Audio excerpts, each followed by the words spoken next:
Il existe une loi dans l'univers que personne ne vous a enseignée à l'école, une loi qui rend le voyage interstellaire non pas difficile, non pas coûteux, mais fondamentalement, brutalement impossible avec tout ce que nous connaissons aujourd'hui.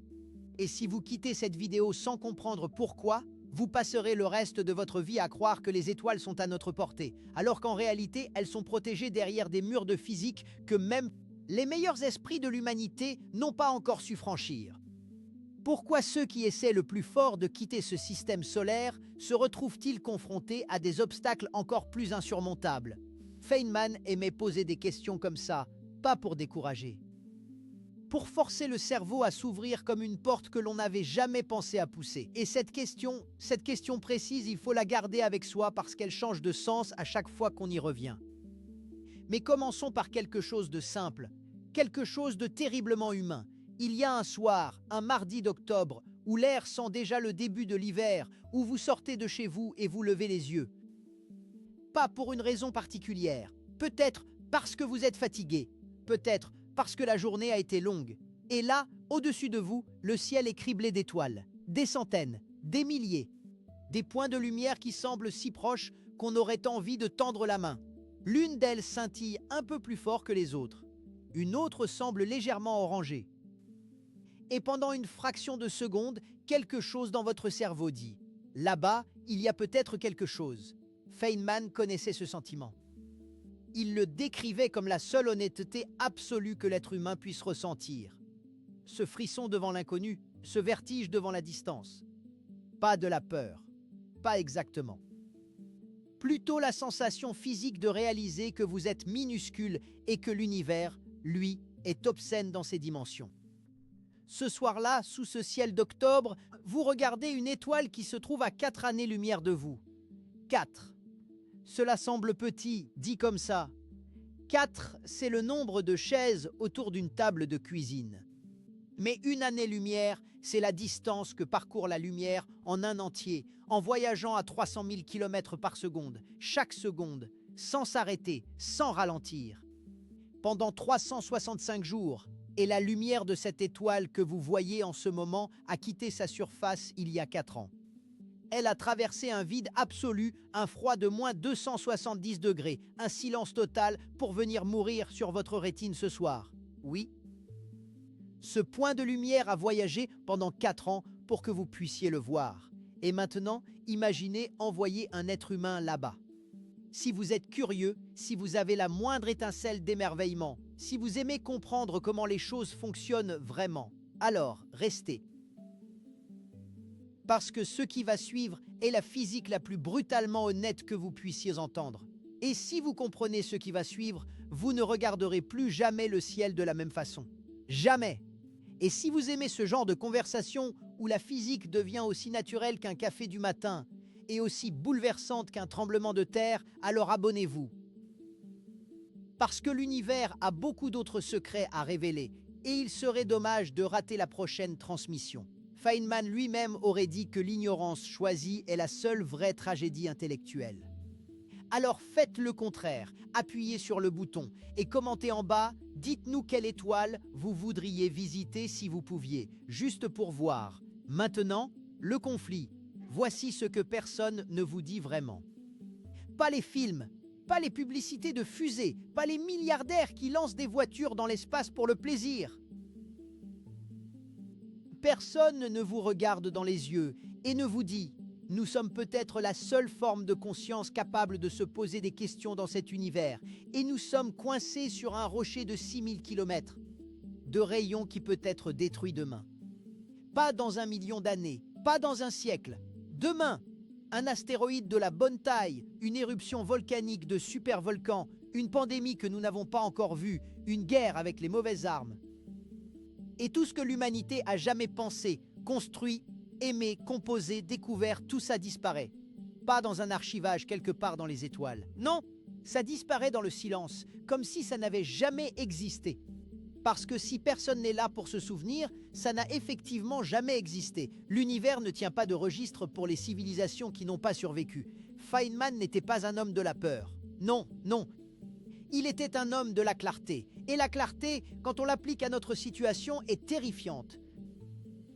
Nous sommes une espèce intelligente, curieuse, capable de comprendre les lois qui gouvernent la réalité à l'échelle subatomique et à l'échelle des galaxies, et nous passons la majeure partie de notre temps à nous disputer pour des frontières tracées à la craie sur une sphère de roche que l'univers ne remarquerait même pas si elle disparaissait.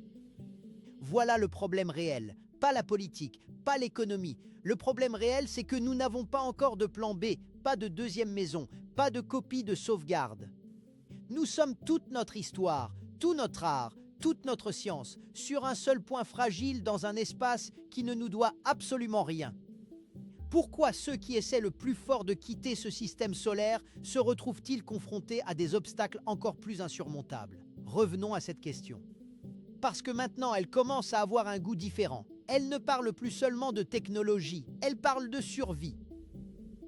Et pourtant, même si demain matin, chaque gouvernement du monde décidait de consacrer 100% de ses ressources à construire un vaisseau interstellaire, même si nous avions une volonté politique absolue et un chèque en blanc signé par toute l'humanité, nous resterions bloqués. Bloqués par la physique, bloqués par des lois que l'univers a écrites avant notre naissance et qu'il ne changera pas pour nous faire plaisir. C'est ça qui devrait vous tenir éveillé la nuit, pas le bruit. Pas les nouvelles, la physique. Alors montons le niveau, parce qu'il y a pire encore. Notre soleil va mourir, voilà un fait. Pas une opinion, pas une théorie. Un fait calculé avec une précision d'horloger par des gens qui ont passé leur vie à mesurer des spectres de lumière et des réactions nucléaires. Dans environ 5 milliards d'années, notre soleil commencera à gonfler. Il deviendra ce qu'on appelle une géante rouge. Son diamètre augmentera jusqu'à engloutir Mercure, Vénus et peut-être la Terre. La Terre ne brûlera pas progressivement, elle sera absorbée, avalée. Dissoute dans une étoile mourante. 5 milliards d'années, vous dites. C'est loin, c'est notre problème. Nous pensons toujours en générations humaines. 20 ans, 50 ans, 100 ans au maximum. Et nous laissons le reste à d'autres. Mais une espèce qui pense vraiment à sa survie ne compte pas en générations. Elle compte en ère géologique, en cycle stellaire. Et quand on pense à cette échelle, 5 milliards d'années, c'est demain matin, c'est un café que vous n'avez pas encore eu le temps de finir. Et ce n'est même pas le danger immédiat. Le danger immédiat, lui, c'est beaucoup plus proche. Nous vivons dans une zone de la Voie lactée relativement calme. Oui, mais cette tranquillité est statistique, pas garantie. Un sursaut gamma à quelques milliers d'années-lumière de nous pourrait stériliser la moitié de la biosphère terrestre en quelques secondes. Une fraction de seconde d'énergie libérée par une étoile mourante à une distance que nous considérerions comme lointaine sur une carte galactique, et la couche d'ozone qui protège toute vie sur Terre serait simplement effacée. Les ultraviolets du Soleil feraient le reste. Ça ne fait pas la une des journaux, mais ça devrait. Et pendant ce temps, pendant que nous existons dans cette fenêtre cosmique extraordinairement fragile, où la vie est possible, où une intelligence comme la nôtre a pu émerger, nous n'avons toujours pas trouvé comment sortir de notre propre arrière-cour. Voici le paradoxe qui rendrait Feynman fou de plaisir intellectuel. Nous sommes assez intelligents pour comprendre que nous allons mourir, collectivement si nous ne partons pas. Mais nous ne sommes pas encore assez ingénieux pour résoudre les équations qui nous permettraient de partir. C'est comme savoir exactement que votre maison brûle, voir les flammes, sentir la chaleur et être assis devant une porte que vous n'arrivez pas à ouvrir. Et la porte, c'est la physique. Pourquoi ceux qui essaient le plus fort de quitter ce système solaire se retrouvent-ils confrontés à des obstacles encore plus insurmontables? Parce que l'univers a des règles, et ces règles ne négocient pas. Alors parlons de ces règles, parlons-en vraiment, sans les habiller, sans les adoucir. Avec la brutalité joyeuse que Feynman utilisait pour expliquer les choses les plus difficiles à ses étudiants de Caltech, les yeux brillants, les mains qui dessinent dans l'air, le sourire d'un homme qui sait qu'il va vous faire aimer quelque chose que vous pensiez haïr. Le premier mur, le premier obstacle absolument fondamental, c'est la vitesse de la lumière, 300 000 km par seconde. C'est la limite cosmique absolue. Aucune information, aucune masse, aucun objet matériel ne peut atteindre cette vitesse. Pas parce que nos moteurs ne sont pas assez puissants, pas parce que nous manquons de carburant, mais parce que la physique relativiste, découverte par Einstein et vérifiée des millions de fois depuis, dit quelque chose de fondamentalement étrange. Plus un objet avec une masse va vite, plus il devient lourd. Plus il devient lourd, plus il faut d'énergie pour l'accélérer. Et quand on approche de la vitesse de la lumière, la masse devient infinie et l'énergie nécessaire pour continuer à accélérer devient infinie aussi. Infinie, pas très grande, infinie. Vous ne pouvez pas avoir une énergie infinie. Personne ne peut. Même pas une civilisation de type 2 sur l'échelle de Kardashev qui exploiterait toute l'énergie de son étoile. Même elle se heurterait à ce mur. Maintenant, Feynman aurait souri ici, parce qu'il aurait dit « Mais attendez, il y a quelque chose de magnifique dans cette loi, quelque chose qui change tout. » Et il aurait sorti un morceau de craie et commencé à dessiner. Quand un objet va très vite, proche de la vitesse de la lumière, le temps se dilate. Oui, le temps lui-même ralentit pour cet objet. Ce n'est pas une métaphore, ce n'est pas une façon de parler, c'est réel, c'est mesuré, c'est vérifié. Des horloges atomiques placées dans des avions et comparées à des horloges identiques restées au sol montrent une différence. Les particules subatomiques accélérées dans des cyclotrons vivent plus longtemps qu'elles ne devraient selon leur durée de vie au repos. La dilatation temporelle est aussi réelle que la gravité. Ce que cela signifie pour un voyage interstellaire, c'est fascinant et douloureux à la fois. Si vous pouviez voyager à 99% de la vitesse de la lumière, et nous verrons dans un instant pourquoi c'est déjà un défi titanesque, le temps passerait beaucoup plus lentement pour vous que pour ceux restés sur Terre. Un voyage vers l'étoile la plus proche, Proxima Centauri, à 4,2 années-lumière, prendrait environ 4,2 ans du point de vue de la Terre. Mais de votre point de vue à bord du vaisseau, ce serait beaucoup moins. Les équations de Lorentz vous diraient que vous vieilliriez de moins d'1 an subjectivement. Magnifique, non? Ça ressemble presque à une solution. Sauf qu'il y a un détail que personne dans les films de science-fiction ne mentionne jamais. Pour accélérer un vaisseau spatial avec ses occupants, disons 100 tonnes, ce qui est déjà ridiculement léger pour un voyage interstellaire, jusqu'à 99% de la vitesse de la lumière, il faudrait une quantité d'énergie équivalente à des millions de fois la production énergétique annuelle totale de toute la civilisation humaine actuelle. Pas quelques fois, des millions de fois, et ce n'est que pour accélérer. Il faudrait aussi décélérer à l'arrivée, ce qui double le problème, et il faudrait de l'énergie pour maintenir les systèmes de survie. Et il faudrait résoudre le problème du carburant lui-même, parce que le carburant a une masse, et cette masse doit aussi être accélérée, ce qui nécessite plus de carburant, ce qui augmente la masse, ce qui nécessite encore plus de carburant. C'est une boucle cauchemardesque que les ingénieurs appellent l'équation de Tsiolkovsky, et elle transforme chaque voyage interstellaire imaginé en un exercice de frustration mathématique. Voilà pourquoi ceux qui essaient le plus fort se retrouvent face à des obstacles encore plus insurmontables. Parce que plus vous creusez dans la physique, plus les murs s'épaississent. Pas parce que nous sommes stupides, parce que l'univers est construit comme ça. Mais attendez, parce que Feynman n'aurait pas arrêté là. Non, non, non, il aurait dit « Très bien, la vitesse de la lumière est une limite, d'accord. Mais est-ce que la physique elle-même nous offre des portes dérobées ? Et là, les choses deviennent vraiment intéressantes. La deuxième loi brutale que le voyage interstellaire doit affronter, c'est le vide lui-même. Pas le vide au sens de rien, le vide interstellaire est loin d'être rien. Il est traversé de rayonnements cosmiques, de particules à haute énergie, de champs magnétiques galactiques, de poussière et de gaz diffus. À des vitesses proches de celles de la lumière, un grain de poussière interstellaire, un grain de poussière ordinaire, devient un projectile dont l'impact libère une énergie comparable à une bombe. Non pas parce que la poussière est dangereuse en elle-même, mais parce que l'énergie cinétique à ces vitesses est proportionnelle au carré de la vitesse.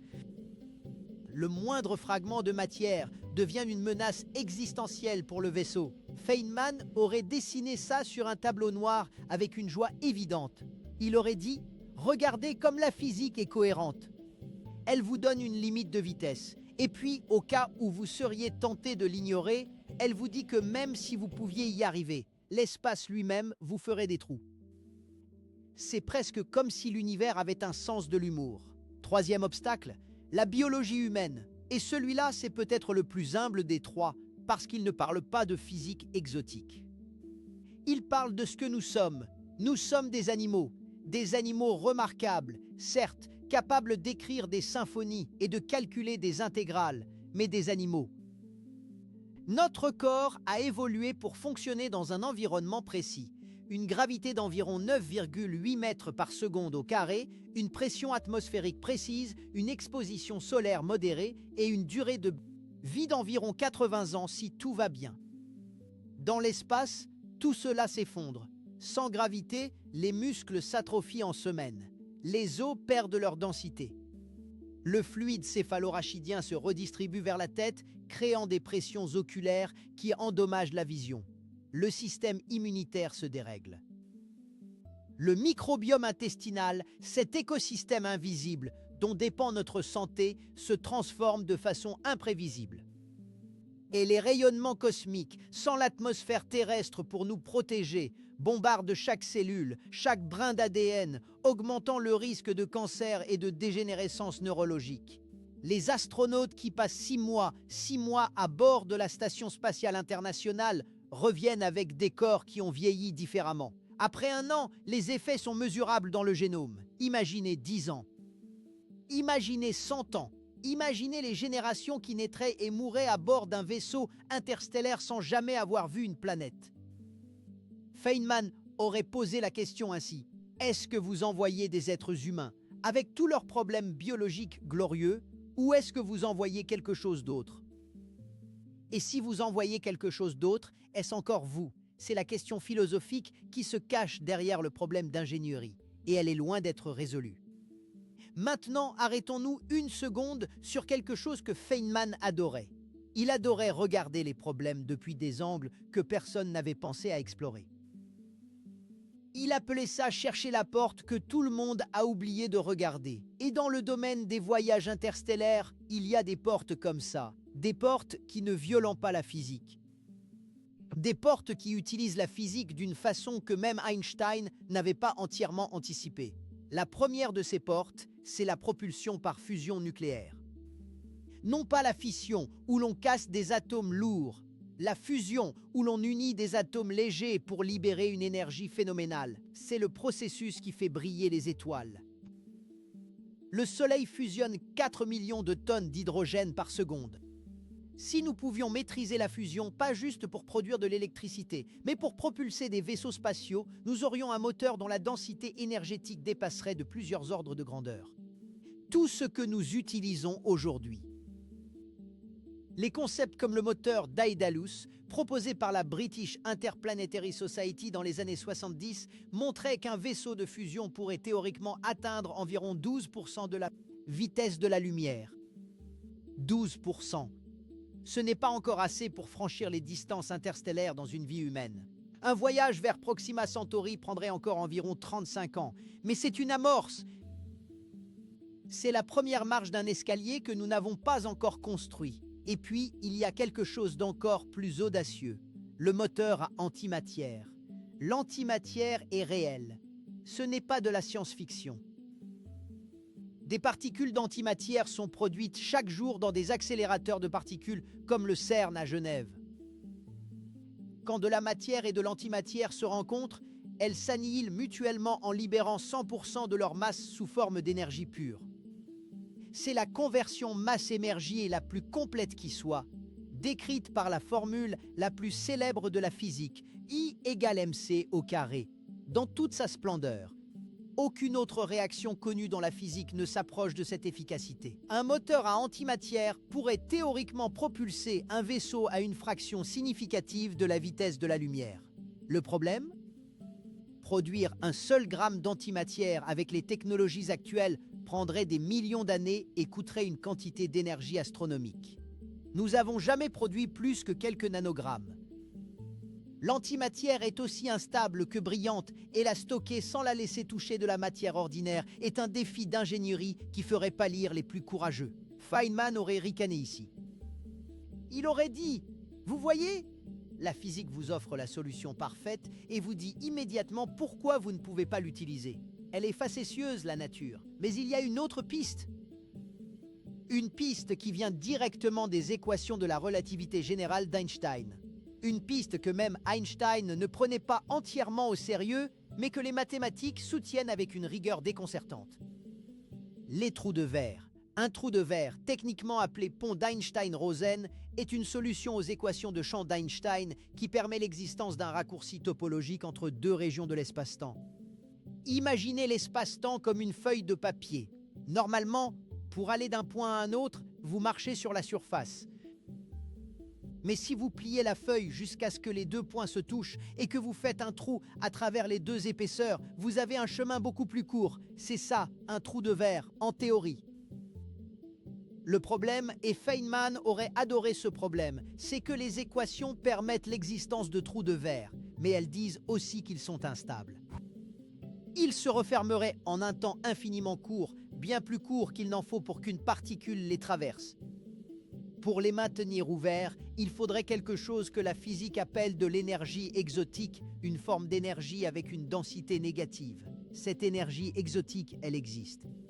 L'effet Casimir, observable en laboratoire, en est une manifestation. Mais en quantité suffisante pour maintenir un trou de verre traversable, nous n'avons aucune idée de comment faire ça. Aucune. Est-ce impossible? La physique dit « pas interdit », mais elle dit aussi « absolument pas trivial », ce qui, dans le langage des physiciens, est une façon élégante de dire que c'est d'une difficulté proprement cauchemardesque. Et pendant que nous parlons de portes dérobées dans l'espace-temps, parlons aussi de la propulsion par voile solaire et de son extension, la voile laser. Le concept est simple avec cette clarté feynmanienne qu'on aime tant. La lumière exerce une pression. Pas grand-chose, mais dans le vide sans friction, même une pression minuscule peut accélérer un objet sur de longues distances.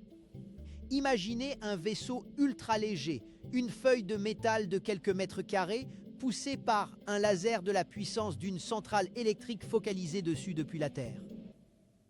Le projet Breakthrough Starshot, lancé en 2016 avec le soutien de Stephen Hawking et Yuri Milner, propose exactement ça. Envoyer des sondes de quelques grammes, guère plus grandes qu'un timbre-poste, vers Proxima Centauri à 20% de la vitesse de la lumière.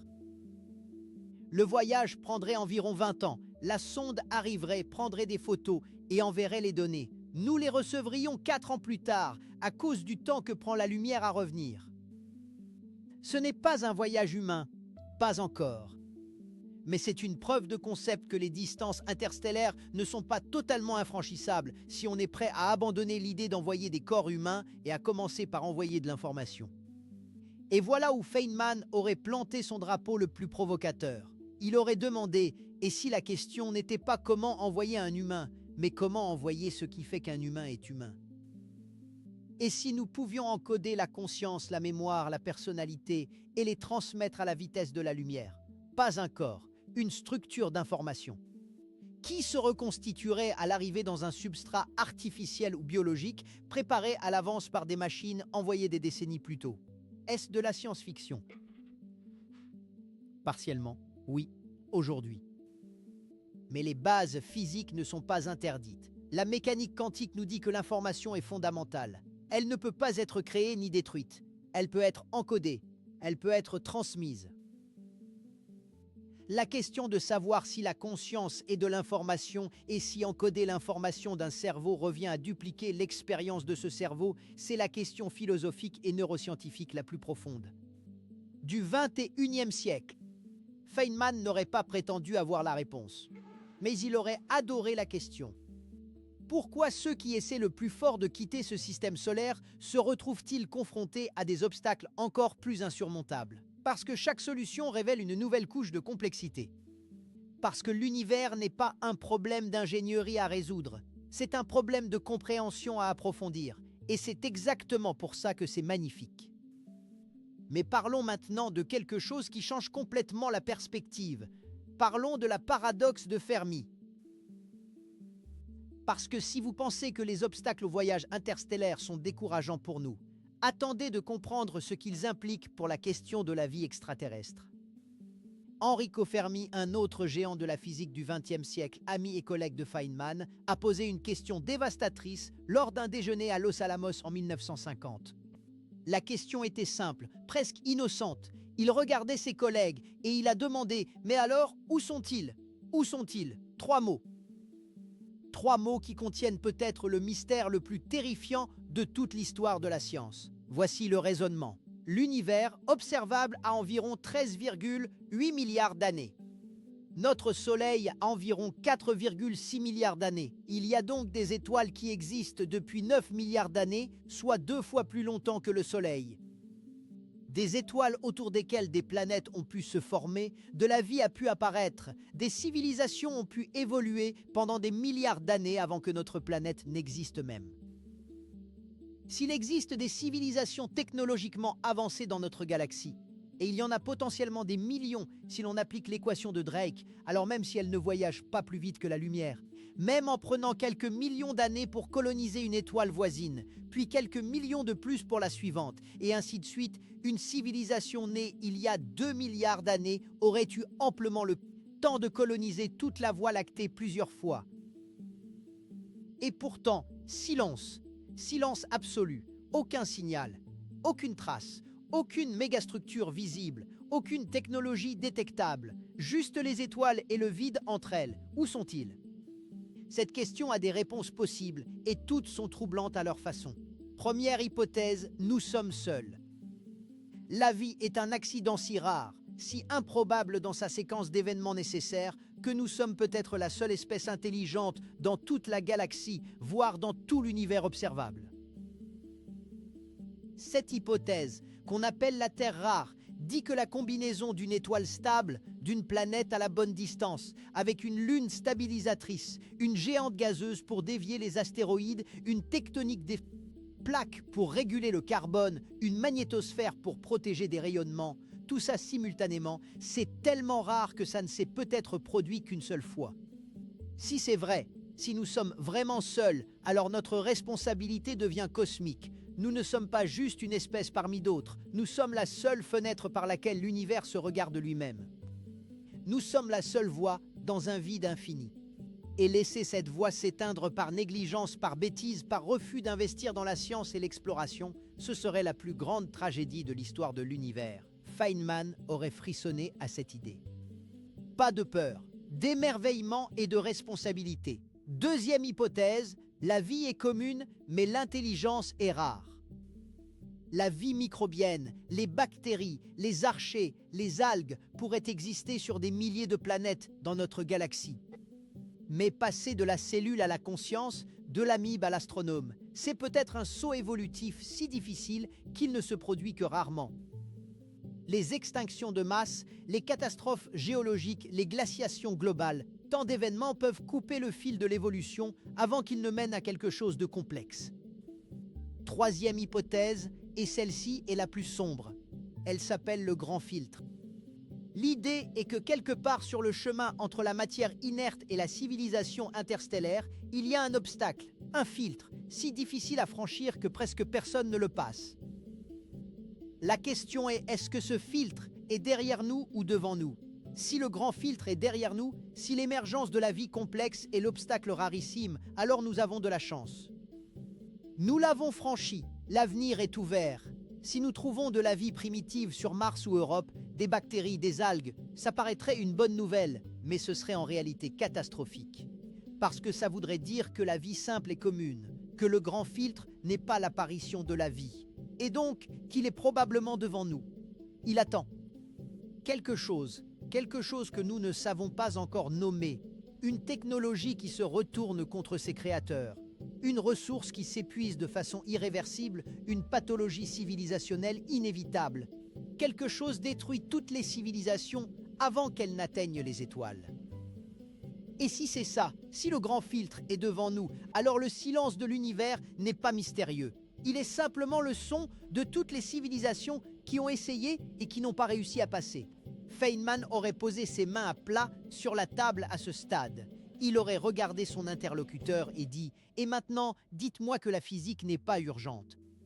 Dites-moi que comprendre les lois de l'univers peut attendre. C'est là que tout se connecte. » les obstacles au voyage interstellaire, la dilatation temporelle, l'énergie infinie requise, le vide hostile, la fragilité biologique, la paradoxe de Fermi, le grand filtre possible. Tout cela forme un tableau cohérent et vertigineux.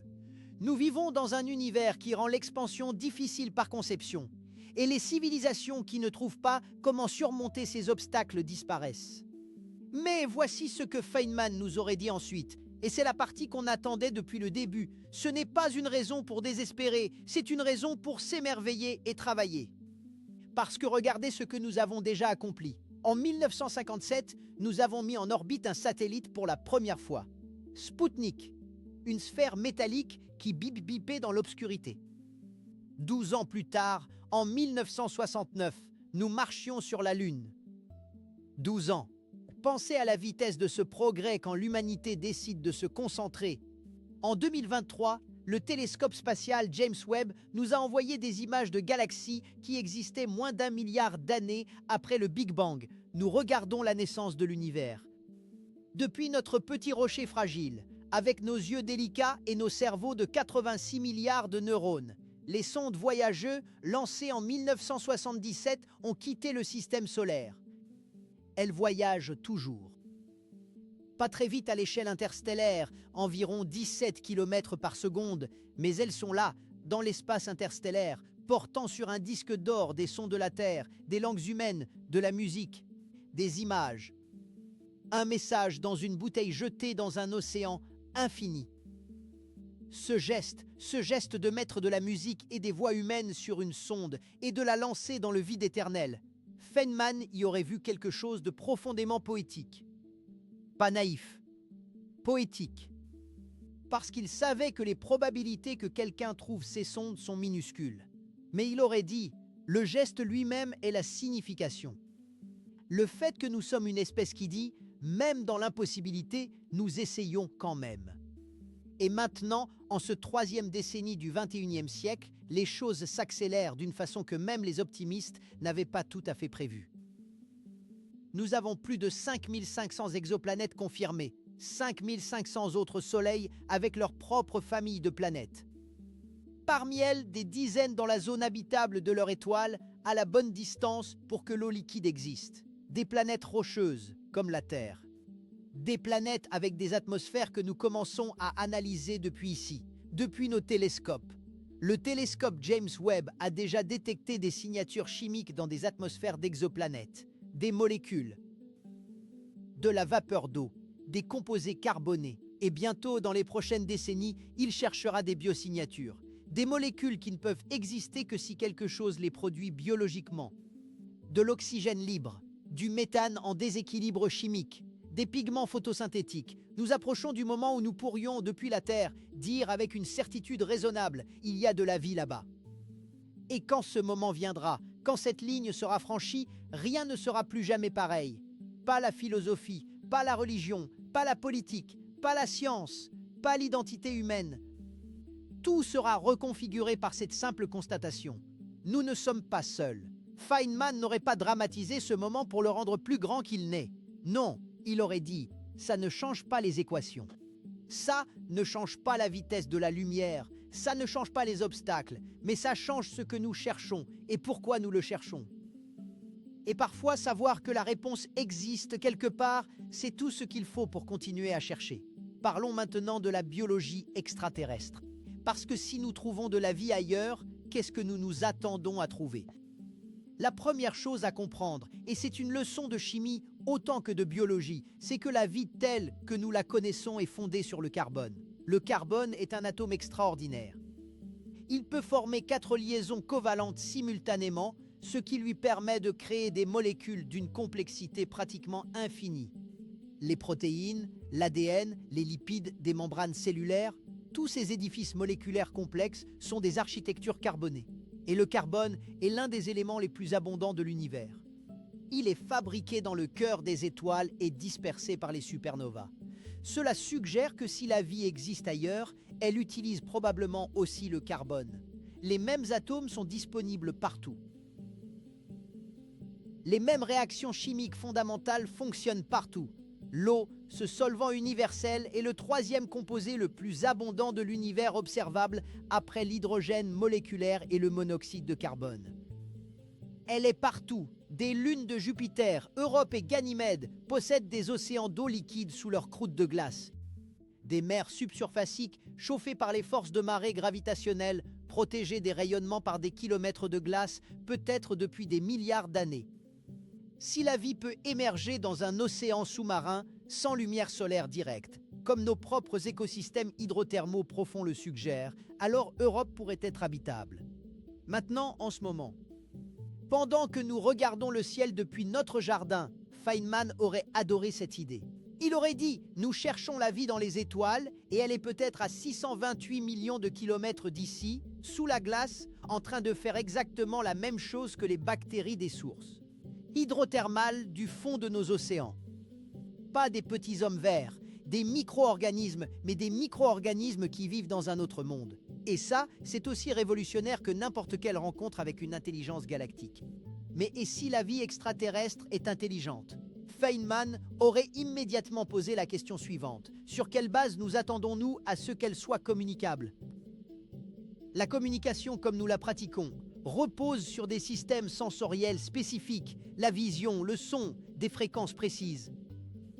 Une intelligence qui aurait évolué dans un environnement complètement différent, dans un océan sans lumière, dans une atmosphère de méthane, dans l'espace entre les étoiles si tant est que cela soit possible, pourrait communiquer d'une façon que nous ne sommes pas équipés pour percevoir. Cela ne veut pas dire que la communication est impossible. Cela veut dire que les mathématiques restent probablement le seul langage universel. Les rapports entre les nombres premiers ne changent pas selon l'environnement. Les constantes physiques sont les mêmes partout dans l'univers observable. Une intelligence qui comprend les mathématiques pourrait les reconnaître dans un signal, quelle que soit la biologie qui les a produites. C'est pourquoi SETI, la recherche d'intelligence extraterrestre, se concentre sur les signaux radio et laser. Pas parce que nous sommes certains que les extraterrestres utilisent ces technologies, mais parce que ces fréquences traversent le cosmos sans trop de perturbations et parce qu'elles sont suffisamment simples pour être reconnues comme artificielles par n'importe quelle intelligence capable de les produire. En 1977, un radiotélescope à l'Université d'Ohio a capté un signal qui a duré 72 secondes. Un signal si fort, si propre, si différent du bruit de fond cosmique habituel, que l'astronome qui l'a découvert dans les données a entouré la séquence de chiffres et écrit à côté « Wow ». On l'appelle le signal Wow depuis lors. Il n'a jamais été expliqué de façon définitive. Il vient de la direction de la constellation du Sagittaire. Feynman aurait regardé ce signal avec une intensité particulière. Il n'aurait ni conclu que c'était des extraterrestres, ni conclu que ça ne l'était pas. Il aurait dit « Nous avons un signal inexpliqué ». Ça veut dire qu'il faut chercher plus, pas moins, jamais moins, parce que voilà la chose fondamentale que Feynman a enseignée par l'exemple toute sa vie. L'incertitude n'est pas une faiblesse. L'incertitude est le moteur de la science. Dire « je ne sais pas » avec honnêteté et continuer à chercher, c'est la seule façon honnête et productive d'interagir avec un univers qui n'a pas été conçu pour être facilement compréhensible. La physique qui rend le voyage interstellaire difficile est la même physique qui a permis aux étoiles de se former, aux planètes de se solidifier, à la chimie carbonée de s'organiser en vie, à la vie de développer des systèmes nerveux, à ces systèmes nerveux de produire des cerveaux capables de contempler leur propre origine. C'est la même physique, c'est un seul tissu. Et chaque fois que vous comprenez un fil de ce tissu, vous comprenez un peu plus pourquoi vous êtes là. Nous avons parlé de la vitesse de la lumière. Nous avons parlé de la dilatation temporelle. Nous avons parlé de l'énergie infinie, des trous de verre, de la propulsion par fusion, de l'antimatière, des voiles laser. Nous avons parlé de la biologie humaine, de ses limites dans l'espace, des océans sous la glace d'Europe, des biosignatures dans les atmosphères d'exoplanètes, du signal WOW, du grand filtre, de la paradoxe de Fermi. Mais il reste quelque chose que Feynman mettait toujours à la fin, pas parce que c'est le moins important, parce que c'est le plus important, et il voulait que vous y arriviez avec tout le reste en tête pour en sentir le poids. Pourquoi ceux qui essaient le plus fort de quitter ce système solaire se retrouvent-ils confrontés à des obstacles encore plus insurmontables? Parce que l'univers teste les civilisations, pas intentionnellement, pas avec une conscience, mais structurellement, mécaniquement. Les lois de la physique sont des filtres, et les filtres ne font pas de cadeaux. La seule façon de passer ces filtres, ce n'est pas la force brute, ce n'est pas l'argent, ce n'est pas la politique, c'est la compréhension, c'est la physique fondamentale. C'est la science théorique que des générations de décideurs ont jugée inutile parce qu'elle ne produisait pas de résultats pratiques immédiats. C'est la mécanique quantique que Feynman a contribué à formuler qui a rendu possible les transistors, les lasers, les IRM, les ordinateurs. C'est la relativité générale, qui semblait purement abstraite, qui est aujourd'hui indispensable au fonctionnement des GPS que vous utilisez pour vous orienter en voiture. La physique fondamentale d'aujourd'hui est la technologie de demain, toujours, sans exception. Cada fois que nous avons investi dans la compréhension pure, sans objectif pratique immédiat, la nature nous a rendu la monnaie avec des intérêts. Et maintenant, à l'aube de ce siècle, qui sera peut-être le plus décisif de toute l'histoire humaine, nous avons besoin de cette compréhension plus que jamais. Non pas pour aller en vacances sur une planète lointaine, mais pour survivre, pour ne pas être ce flash de conscience oublié dans l'obscurité, pour être peut-être la civilisation qui a trouvé comment passer le grand filtre. Feynman avait une phrase qu'il répétait souvent à ses étudiants. Elle était simple, presque banale en apparence, mais elle portait tout le poids de sa vision du monde. Il disait « Je préfère avoir des questions sans réponse que des réponses sans questions. C'est ça, en fin de compte, que signifie regarder les étoiles depuis un jardin un mardi d'octobre. Ce n'est pas une contemplation passive, c'est une question active. Une question que l'univers a mis 13,8 milliards d'années à créer quelqu'un pour poser. Et la seule réponse honnête à cette question, la seule qui honore vraiment la physique, la biologie, l'histoire et le courage qu'il a fallu pour que nous soyons là, c'est de continuer à chercher. Oui, oui, oui. Continuez à chercher. Les obstacles sont réels. Les murs de physique sont épais. La distance entre les étoiles est obscènement grande. Mais nous sommes l'espèce qui a regardé dans un microscope et a vu des cellules. Qui a pointé un télescope vers le ciel et a réalisé que la Voie lactée n'était qu'une galaxie parmi des milliards? Qui a calculé la structure de l'espace-temps avec un crayon et une feuille de papier? Qui a envoyé un disque d'or dans le vide éternel comme un geste de confiance dans l'inconnu? Nous sommes cette espèce, avec tous nos défauts, avec toutes nos guerres stupides et nos frontières absurdes et nos peurs irrationnelles. Malgré tout ça, nous sommes aussi cette espèce. Et Feynman, s'il était là, assis en face de vous, avec un café ou en train de tambouriner ses bongos entre deux pensées, vous direz exactement ce qu'il a dit toute sa vie. Il dirait « Le cosmos est trop magnifique pour être ignoré, trop vaste pour être compris en une seule vie, trop urgent pour être laissé aux seuls scientifiques. » Il vous dirait « C'est votre cosmos aussi. Chaque atome de votre corps a été forgé dans le cœur d'une étoile morte. Vous êtes littéralement de la poussière d'étoiles organisée en quelque chose qui se demande d'où elle vient. C'est la chose la plus étrange et la plus merveilleuse qui soit arrivée dans tout cet univers. Non, non, non, ne gaspillez pas ça. La physique qui rend le voyage interstellaire difficile n'est pas une condamnation. C'est une invitation. Elle dit « Comprenez-moi, vraiment, en profondeur, pas en surface. Et peut-être, je vous laisserai passer. Alors levez les yeux, cette nuit. La prochaine nuit claire, trouvez une étoile. N'importe laquelle. Rappelez-vous que la lumière que vous voyez a voyagé pendant des années, des décennies, des siècles pour atteindre vos yeux. Rappelez-vous que vous êtes la seule partie de l'univers qui sait que cette lumière existe. Et demandez-vous, qu'est-ce que je vais faire de cette connaissance? Parce que l'univers ne demande rien, il n'attend rien. Il n'a aucune préférence pour notre survie ou notre extinction. Il est indifférent avec la magnifique indifférence de la nature physique pure. Mais nous ne sommes pas indifférents, nous nous soucions. Nous voulons comprendre, nous voulons survivre. Nous voulons, quelque part dans un futur que nous n'atteindrons peut-être jamais personnellement, marcher sur une planète qui orbite une autre étoile et regarder son soleil se lever dans un ciel d'une couleur que nous n'avons pas encore de mots pour nommer. Ce désir précis, c'est la chose la plus précieuse que l'évolution ait jamais produite. Plus précieuse que la force, plus précieuse que la vitesse, plus précieuse que n'importe quelle adaptation biologique. Le désir de comprendre l'univers est ce qui pourrait, si nous lui donnons assez de temps et assez de science, nous permettre de le traverser. Alors voilà la réponse à la question que nous avons portée depuis le début. Pourquoi ceux qui essaient le plus fort de quitter ce système solaire se retrouvent-ils confrontés à des obstacles encore plus insurmontables? Parce que l'univers ne donne ses secrets qu'à ceux qui ont le courage de continuer à poser des questions même quand les réponses font peur. Et chaque obstacle révélé est une compréhension gagnée. Chaque mur découvert est une loi apprise. Et les lois, une fois comprises, peuvent parfois être utilisées d'une façon que personne n'avait encore imaginée. C'est ça la physique, pas une liste de limitations.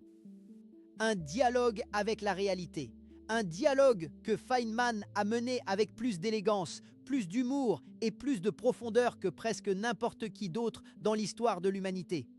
Et ce dialogue, il ne s'arrête pas. Il continue dans les laboratoires, dans les universités, dans les têtes des enfants qui regardent les étoiles ce soir même et qui se demandent, comme vous l'avez peut-être fait vous-même un soir, si là-bas quelque chose regarde en retour. Peut-être que oui, peut-être que non. Mais nous regardons. Et ça, c'est déjà quelque chose d'extraordinaire.